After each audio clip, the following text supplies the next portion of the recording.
निरंजनो निराकार एको देवो महेश्वरा मृत्युमुखात् गतं प्राणम बलादाकृष्य रक्षते। निरंजन निराकार महेश्वर ही एकमात्र महादेव हैं जो मृत्यु के मुख में गए हुए प्राण को बलपूर्वक निकालकर उसकी रक्षा करते हैं। मर्कंड ऋषि का पुत्र मार्कंडेय अल्पायु था। ऋषियों ने उसको शिव मंदिर में जाकर महामृत्युंजय मंत्र जपने की सम्मति प्रदान की। मार्कंडेय ऋषियों के वचनों में श्रद्धा रखकर शिव मंदिर में महामृत्युंजय मंत्र का यथाविधि जाप करने लगे। समय पर यमराज आए, किंतु मृत्युंजय की शरण में गए हुए को कौन छू सकता है। यमराज लौट गए। मार्कंडेय ने दीर्घायु पाई और मार्कंडेय पुराण की रचना भी की। ओम मृत्युंजय महादेव त्राहि मां शरणागतम जन्म मृत्यु जरा रोगै पीडितम कर्म बंधनै। हे मृत्युंजय महादेव, मैं सांसारिक दुविधाओं में फंसा हुआ हूं। रोग और मृत्यु मेरा पीछा नहीं छोड़ रहे हैं। मैं आपकी शरण में हूं, मेरी रक्षा कीजिए।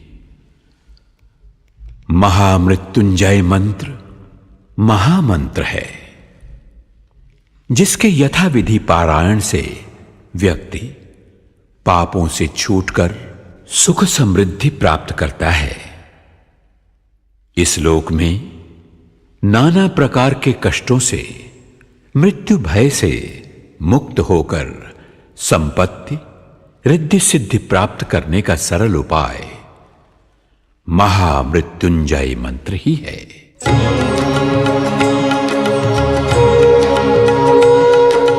मृत्युंजय महादेव त्राहि मां शरणागतं जन्म मृत्यु जरा व्याधि पीडितं कर्म बन्धनैः। मृत्युंजय महादेव त्राहि मां शरणागतं जन्म मृत्यु जरा व्याधि पीडितं कर्म बन्धनैः। मृत्युंजय महादेव त्राहि मां शरणागतं जन्म मृत्यु जरा व्याधि पीडितं कर्म बन्धनैः।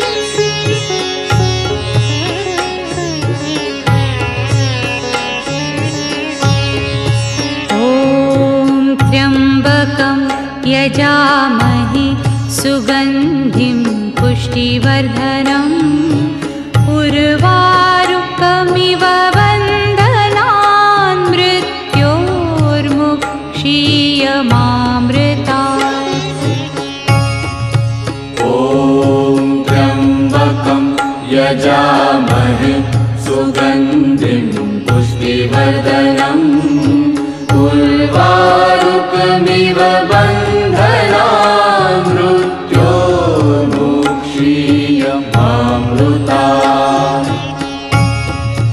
ॐ त्र्यम्बकं यजामहे सुगन्धिं पुष्टिवर्धनम् उर्वारुकमिव बन्धनान् मृत्योर्मुक्षीयमामृतात्।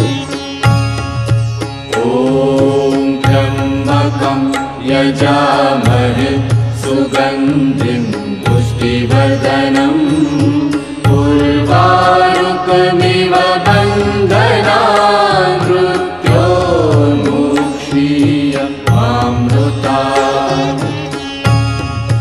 ॐ त्र्यम्बकं यजामहे सुगन्धिं पुष्टिवर्धनम् उर्वारुकमिव बन्धनान्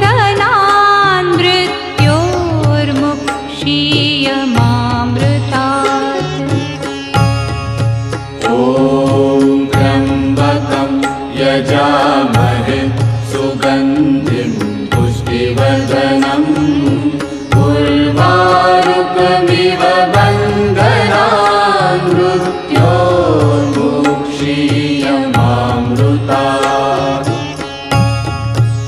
ॐ त्र्यम्बकं यजामहे सुगन्धिं पुष्टिवर्धनम् उर्वारुकमिव बन्धनान् मृत्योर्मुक्षीयमामृतात्। ॐ त्र्यम्बकं यजामहे सुगन्धिं पुष्टिवर्धनम् उर्वारुकमिव बन्धनान् मृत्योर्मुक्षीयमामृतात्। ॐ त्र्यम्बकं यजामहे सुगन्धिं पुष्टिवर्धनम् उर्वारुकमिव बन्धनान् मृत्योर्मुक्षीयमामृतात्। ॐ त्र्यम्बकं यजामहे सुगन्धिं पुष्टिवर्धनम् उर्वारुकमिव बन्धनान् मृत्योर्मुक्षीयमामृतात्। ॐ त्र्यम्बकं यजामहे सुगन्धिं पुष्टिवर्धनम् उर्वारुकमिव बन्धनान् मृत्योर्मुक्षीयमामृतात्। ॐ त्र्यम्बकं यजामहे सुगन्धिं पुष्टिवर्धनम् उर्वारुकमिव बन्धनान् मृत्योर्मुक्षीयमामृतात्। ॐ त्र्यम्बकं यजामहे सुगन्धिं पुष्टिवर्धनम् उर्वारुकमिव बन्धनान् मृत्योर्मुक्षीयमामृतात्।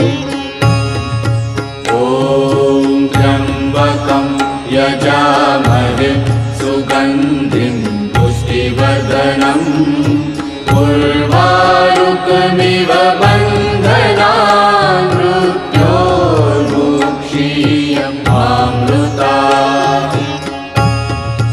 ॐ त्र्यम्बकं यजामहे सुगन्धिं पुष्टिवर्धनम् उर्वारुकमिव बन्धनान् मृत्योर्मुक्षीयमामृतात्। ॐ त्र्यम्बकं यजामहे सुगन्धिं पुष्टिवर्धनम् उर्वारुकमिव बन्धनान् मृत्योर्मुक्षीयमामृतात्। ॐ त्र्यम्बकं यजामहे सुगन्धिं पुष्टिवर्धनम् उर्वारुकमिव बन्धनान् मृत्योर्मुक्षीयमामृतात्। ॐ त्र्यम्बकं यजामहे सुगन्धिं पुष्टिवर्धनम् उर्वारुकमिव बन्धनान् मृत्योर्मुक्षीयमामृतात्। ॐ त्र्यम्बकं यजामहे सुगन्धिं पुष्टिवर्धनम् उर्वारुकमिव बन्धनान् मृत्योर्मुक्षीयमामृतात्। ॐ त्र्यम्बकं यजामहे सुगन्धिं पुष्टिवर्धनम् उर्वारुकमिव बन्धनान् मृत्योर्मुक्षीयमामृतात्। ॐ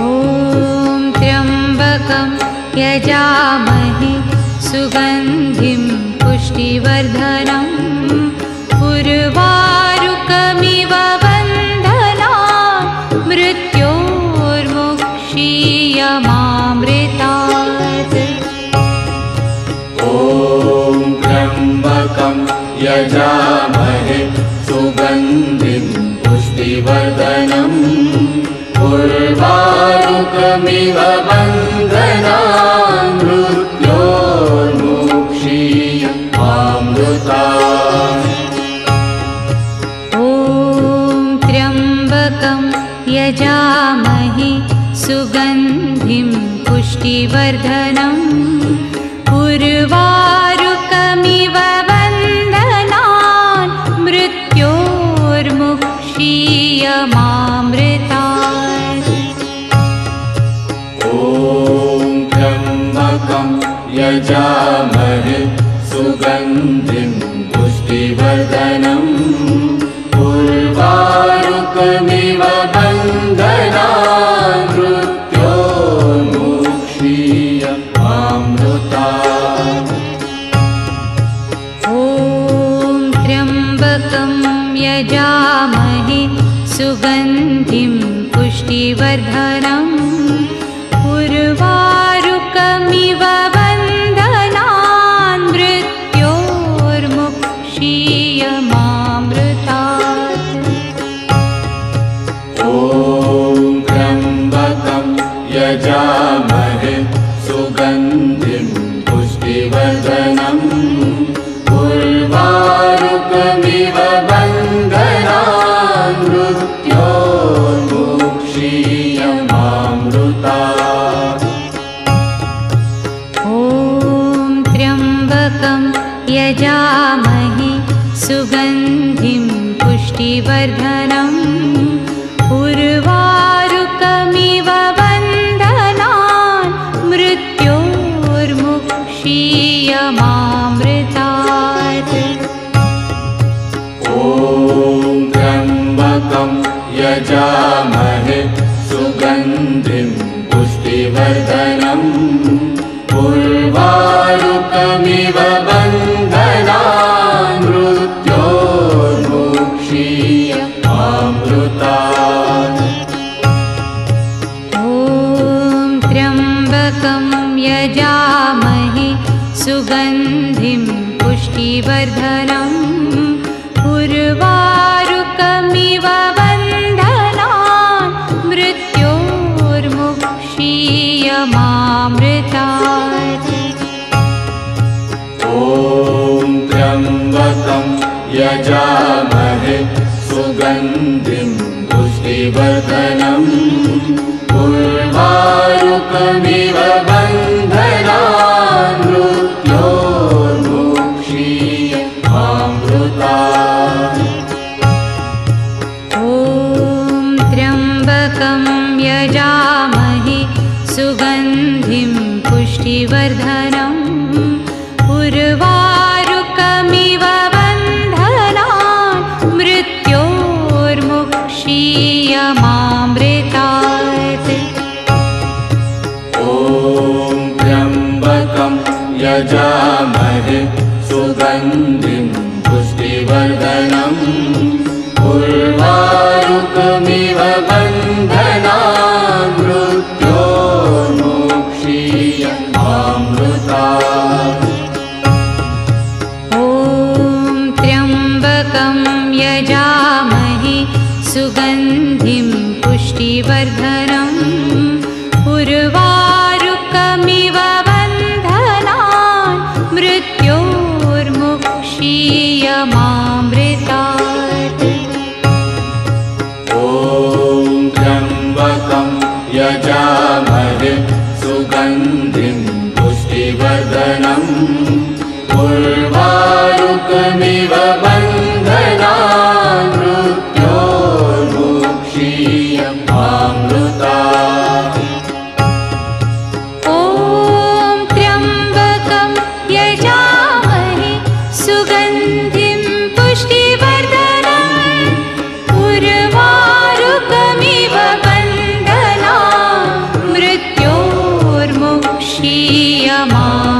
उर्वारुकमिव बन्धनान् मृत्योर्मुक्षीयमामृतात्।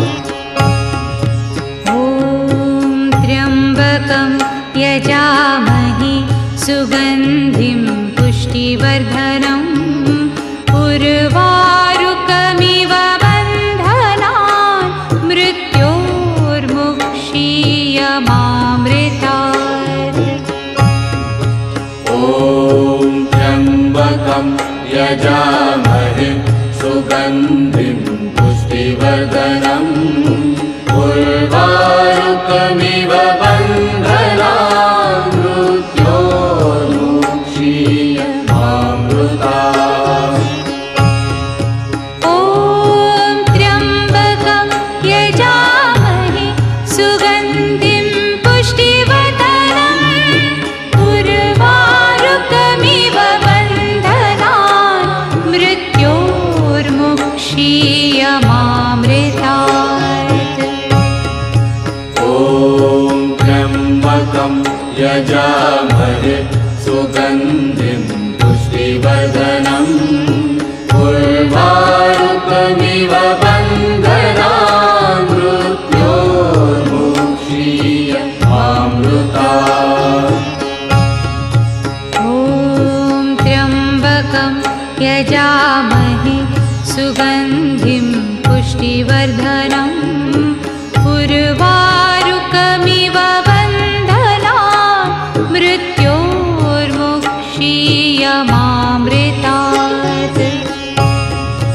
ॐ त्र्यम्बकं यजामहे सुगन्धिं पुष्टिवर्धनम् उर्वारुकमिव बन्धनान् मृत्योर्मुक्षीयमामृतात्। ॐ त्र्यम्बकं यजामहे सुगन्धिं पुष्टिवर्धनम् उर्वारुकमिव बन्धनान् मृत्योर्मुक्षीयमामृतात्। ॐ त्र्यम्बकं यजामहे सुगन्धिं पुष्टिवर्धनम् उर्वारुकमिव बन्धनान् मृत्योर्मुक्षीयमामृतात्। ॐ त्र्यम्बकं यजामहे सुगन्धिं पुष्टिवर्धनम् उर्वारुकमिव बन्धनान् मृत्योर्मुक्षीयमामृतात्। ॐ त्र्यम्बकं यजामहे सुगन्धिं पुष्टिवर्धनम् उर्वारुकमिव बन्धनान् मृत्योर्मुक्षीयमामृतात्। ॐ त्र्यम्बकं यजामहे सुगन्धिं पुष्टिवर्धनम् उर्वारुकमिव बन्धनान् मृत्योर्मुक्षीयमामृतात्। ॐ त्र्यम्बकं यजामहे सुगन्धिं पुष्टिवर्धनम् उर्वारुकमिव बन्धनान् मृत्योर्मुक्षीयमामृतात्। ॐ त्र्यम्बकं यजामहे सुगन्धिं पुष्टिवर्धनम् उर्वारुकमिव बन्धनान् मृत्योर्मुक्षीयमामृतात्। ॐ त्र्यम्बकं यजामहे सुगन्धिं पुष्टिवर्धनम् उर्वारुकमिव बन्धनान् मृत्योर्मुक्षीयमामृतात्। ॐ त्र्यम्बकं यजामहे सुगन्धिं पुष्टिवर्धनम् उर्वारुकमिव बन्धनान् मृत्योर्मुक्षीयमामृतात् ॐ त्र्यम्बकं यजामहे सुगन्धिं पुष्टिवर्धनम् उर्वारुकमिव बन्धनान्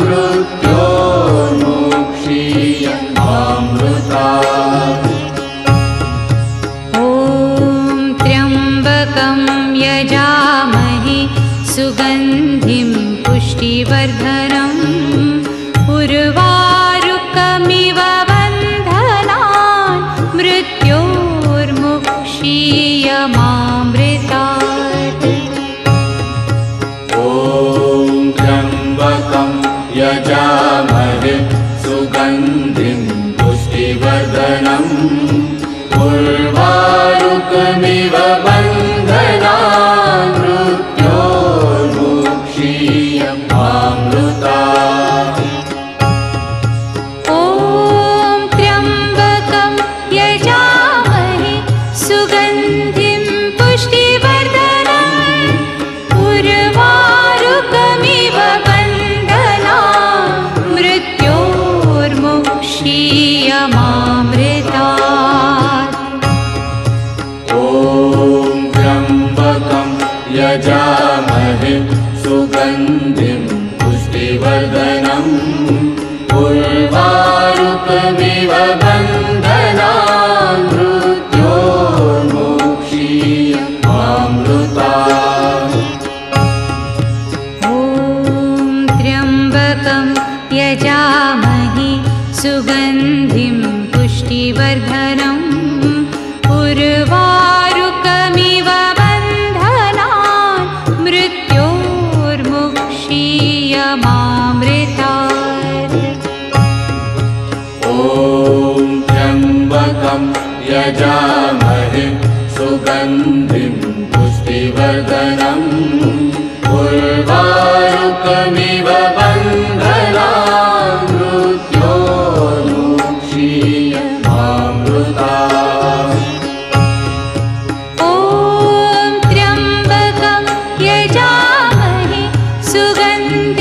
पुष्टिवर्धनम् उर्वारुकमिव बन्धनान् मृत्योर्मुक्षीयमामृतात् ॐ त्र्यम्बकं यजामहे सुगन्धिं पुष्टिवर्धनम् उर्वारुकमिव बन्धनान् मृत्योर्मुक्षीयमामृतात् ॐ त्र्यम्बकं यजामहे सुगन्धिं पुष्टिवर्धनम् उर्वारुकमिव बन्धनान् मृत्योर्मुक्षीयमामृतात् ॐ त्र्यम्बकं यजामहे सुगन्धिं पुष्टिवर्धनम् उर्वारुकमिव बन्धनान् मृत्योर्मुक्षीयमामृतात् ॐ त्र्यम्बकं यजामहे सुगन्धिं पुष्टिवर्धनम् उर्वारुकमिव बन्धनान् मृत्योर्मुक्षीयमामृतात् ॐ त्र्यम्बकं यजामहे सुगन्धिं पुष्टिवर्धनम् उर्वारुकमिव बन्धनान् मृत्योर्मुक्षीयमामृतात् ॐ त्र्यम्बकं यजामहे सुगन्धिं पुष्टिवर्धनम् उर्वारुकमिव बन्धनान् मृत्योर्मुक्षीयमामृतात् ॐ त्र्यम्बकं यजामहे सुगन्धिं पुष्टिवर्धनम् उर्वारुकमिव बन्धनान् मृत्योर्मुक्षीयमामृतात्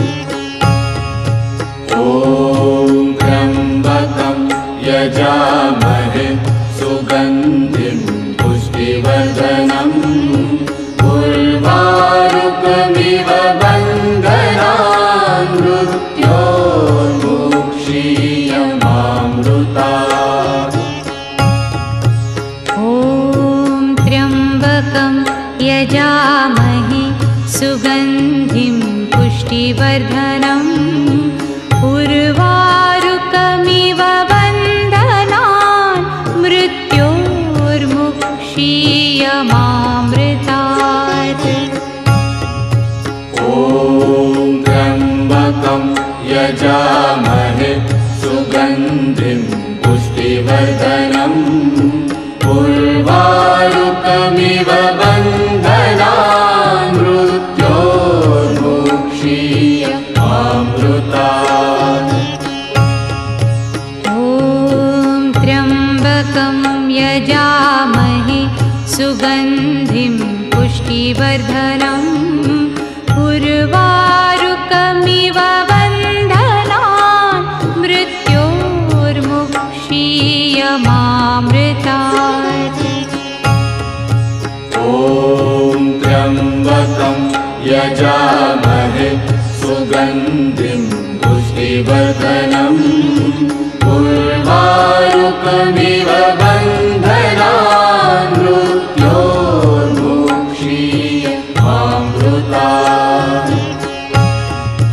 ॐ त्र्यम्बकं यजामहे सुगन्धिं पुष्टिवर्धनम् उर्वारुकमिव बन्धनान् मृत्योर्मुक्षीयमामृतात्। ॐ त्र्यम्बकं यजामहे सुगन्धिं पुष्टिवर्धनम् उर्वारुकमिव बन्धनान् मृत्योर्मुक्षीयमामृतात्। ॐ त्र्यम्बकं यजामहे सुगन्धिं पुष्टिवर्धनम् उर्वारुकमिव बन्धनान् मृत्योर्मुक्षीयमामृतात्। ॐ त्र्यम्बकं यजामहे सुगन्धिं पुष्टिवर्धनम् उर्वारुकमिव बन्धनान् मृत्योर्मुक्षीयमामृतात्। ॐ त्र्यम्बकं यजामहे सुगन्धिं पुष्टिवर्धनम् उर्वारुकमिव बन्धनान् मृत्योर्मुक्षीयमामृतात्। ॐ त्र्यम्बकं यजामहे सुगन्धिं पुष्टिवर्धनम् उर्वारुकमिव बन्धनान् मृत्योर्मुक्षीयमामृतात्। ॐ त्र्यम्बकं यजामहे सुगन्धिं पुष्टिवर्धनम् उर्वारुकमिव बन्धनान् मृत्योर्मुक्षीयमामृतात्। ॐ त्र्यम्बकं यजामहे सुगन्धिं पुष्टिवर्धनम् उर्वारुकमिव बन्धनान् मृत्योर्मुक्षीयमामृतात्। ॐ त्र्यम्बकं यजामहे सुगन्धिं पुष्टिवर्धनम् उर्वारुकमिव बन्धनान् मृत्योर्मुक्षीयमामृतात्। ॐ त्र्यम्बकं यजामहे सुगन्धिं पुष्टिवर्धनम् उर्वारुकमिव बन्धनान् मृत्योर्मुक्षीयमामृतात्। ॐ त्र्यम्बकं यजामहे सुगन्धिं पुष्टिवर्धनम् उर्वारुकमिव बन्धनान्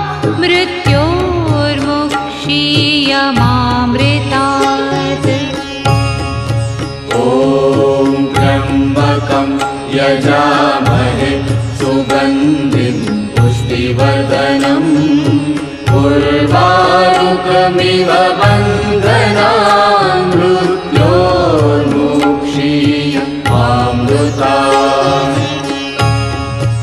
ॐ त्र्यम्बकं यजामहे सुगन्धिं पुष्टिवर्धनम् उर्वारुकमिव बन्धनान् मृत्योर्मुक्षीयमामृतात्। ॐ त्र्यम्बकं यजामहे सुगन्धिं पुष्टिवर्धनम् उर्वारुकमिव बन्धनान् मृत्योर्मुक्षीयमामृतात्। ॐ त्र्यम्बकं यजामहे सुगन्धिं पुष्टिवर्धनम् उर्वारुकमिव बन्धनान् मृत्योर्मुक्षीयमामृतात्। ॐ त्र्यम्बकं यजामहे सुगन्धिं पुष्टिवर्धनम् उर्वारुकमिव बन्धनान् मृत्योर्मुक्षीयमामृतात्। ॐ त्र्यम्बकं यजामहे सुगन्धिं पुष्टिवर्धनम् उर्वारुकमिव बन्धनान् मृत्योर्मुक्षीयमामृतात्। ॐ त्र्यम्बकं यजामहे सुगन्धिं पुष्टिवर्धनम् उर्वारुकमिव बन्धनान् मृत्योर्मुक्षीयमामृतात्। ॐ त्र्यम्बकं यजामहे सुगन्धिं पुष्टिवर्धनम् उर्वारुकमिव बन्धनान् मृत्योर्मुक्षीयमामृतात्। ॐ त्र्यम्बकं यजामहे सुगन्धिं पुष्टिवर्धनम् उर्वारुकमिव बन्धनान् मृत्योर्मुक्षीयमामृतात्। ॐ त्र्यम्बकं यजामहे सुगन्धिं पुष्टिवर्धनम् उर्वारुकमिव बन्धनान् मृत्योर्मुक्षीयमामृतात्। ॐ त्र्यम्बकं यजामहे सुगन्धिं पुष्टिवर्धनम् उर्वारुकमिव बन्धनान् मृत्योर्मुक्षीयमामृतात्। ॐ त्र्यम्बकं यजामहे सुगन्धिं पुष्टिवर्धनम् उर्वारुकमिव बन्धनान् मृत्योर्मुक्षीयमामृतात्। ॐ त्र्यम्बकं यजामहे सुगन्धिं पुष्टिवर्धनम् उर्वारुकमिव बन्धनान् मृत्योर्मुक्षीयमामृतात्। ॐ त्र्यम्बकं यजामहे सुगन्धिं पुष्टिवर्धनम् उर्वारुकमिव बन्धनान् मृत्योर्मुक्षीयमामृतात्। ॐ त्र्यम्बकं यजामहे सुगन्धिं पुष्टिवर्धनम् उर्वारुकमिव बन्धनान् मृत्योर्मुक्षीयमामृतात्।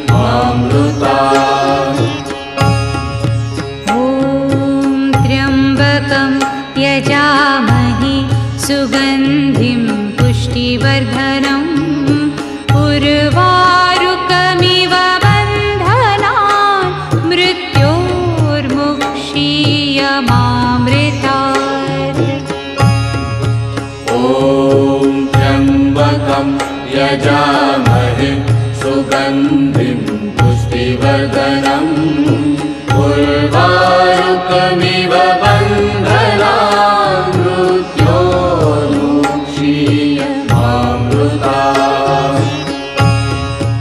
ॐ त्र्यम्बकं यजामहे सुगन्धिं पुष्टिवर्धनम् उर्वारुकमिव बन्धनान् मृत्योर्मुक्षीयमामृतात्। ॐ त्र्यम्बकं यजामहे सुगन्धिं पुष्टिवर्धनम् उर्वारुकमिव बन्धनान् मृत्योर्मुक्षीयमामृतात्। ॐ त्र्यम्बकं यजामहे सुगन्धिं पुष्टिवर्धनम् उर्वारुकमिव बन्धनान् मृत्योर्मुक्षीयमामृतात्। ॐ त्र्यम्बकं यजामहे सुगन्धिं पुष्टिवर्धनम् उर्वारुकमिव बन्धनान् मृत्योर्मुक्षीयमामृतात्। ॐ त्र्यम्बकं यजामहे सुगन्धिं पुष्टिवर्धनम् उर्वारुकमिव बन्धनान् मृत्योर्मुक्षीयमामृतात्। ॐ त्र्यम्बकं यजामहे सुगन्धिं पुष्टिवर्धनम् उर्वारुकमिव बन्धनान् मृत्योर्मुक्षीयमामृतात्। ॐ त्र्यम्बकं यजामहे सुगन्धिं पुष्टिवर्धनम् उर्वारुकमिव बन्धनान् मृत्योर्मुक्षीयमामृतात्। ॐ त्र्यम्बकं यजामहे सुगन्धिं पुष्टिवर्धनम् उर्वारुकमिव बन्धनान् मृत्योर्मुक्षीयमामृतात्। ॐ त्र्यम्बकं यजामहे सुगन्धिं पुष्टिवर्धनम् उर्वारुकमिव बन्धनान् मृत्योर्मुक्षीयमामृतात्।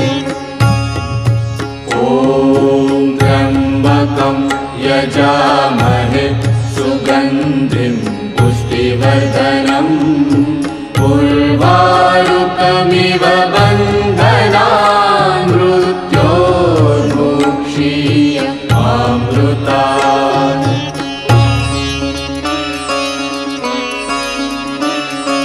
मृत्युञ्जय महादेव त्राहि मां शरणागतं जन्म मृत्युजरा व्याधि पीडितं कर्मबन्धनैः। मृत्युञ्जय महादेव त्राहि मां शरणागतं जन्म मृत्युजरा व्याधि पीडितं कर्मबन्धनैः। मृत्युञ्जय महादेव त्राहि मां शरणागतं जन्म मृत्युजरा व्याधि पीडितं कर्मबन्धनैः। मृत्युञ्जय महादेव त्राहि मां शरणागतं जन्म मृत्युजरा व्याधि पीडितं कर्मबन्धनैः। मृत्युञ्जय महादेव त्राहि मां शरणागतं जन्म मृत्युजरा व्याधि पीडितं कर्मबन्धनैः। मृत्युञ्जय महादेव त्राहि मां शरणागतं जन्म मृत्युजरा व्याधि पीडितं कर्मबन्धनैः। मृत्युञ्जय महादेव त्राहि मां शरणागतं जन्म मृत्युजरा व्याधि पीडितं कर्मबन्धनैः। मृत्युञ्जय महादेव त्राहि मां शरणागतं जन्म मृत्युजरा व्याधि पीडितं कर्मबन्धनैः। मृत्युंजय महादेव त्राहि मां शरणागतं जन्ममृत्युजराव्याधिपीडितं कर्मबन्धनैः मृत्युंजय महादेव त्राहि मां शरणागतं जन्ममृत्युजराव्याधिपीडितं कर्मबन्धनैः मृत्युंजय महादेव त्राहि मां शरणागतम्